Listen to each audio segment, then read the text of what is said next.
চাঁদা তোলে কিস্তিতে, ভাগ যায় এনসিপিতে।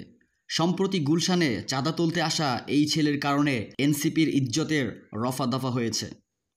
আর অথচ এই ছেলে বিএনপিকে চাঁদা নিয়ে বিভিন্ন সময়ে বিভিন্নভাবে খোঁচা দিত।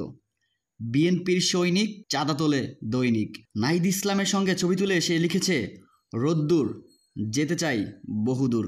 নিজের সম্পর্কেও সে লিখেছে এক ক্যাপশনে, গবেষণা বলছে বাংলাদেশ থেকে মিসাইল ছুড়লে সেটা রাজধানী ঢাকা ক্রস করার আগেই কমপক্ষে 3 জায়গায় চাঁদা দিতে হবে। তবে গুণী এই ছেলের কারণে যদি তার লিডারদেরকে ধরতে হয়, তবে পুরো বাংলাদেশই লিডার শূন্য হয়ে যাবে। কারণ নাহিদ ইসলাম থেকে শুরু করে বিএনপির লুৎফুজ্জামান বাবর, আন্দালিব রহমান পার্থ, এমনকি বর্তমান সরকারের একজন বিনয়ী মানুষ স্বরাষ্ট্র উপদেষ্টার সঙ্গেও তার ছবি রয়েছে।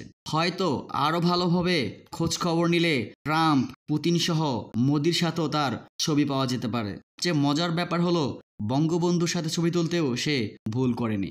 17 জুলাই গুলশানে আওয়ামী লীগ নেত্রী ও সাবেক সংসদ সদস্য শাম্মী আহমেদের বাসায় গিয়ে 50 লাখ টাকা চাঁদা দাবি করেন এই ছেলে।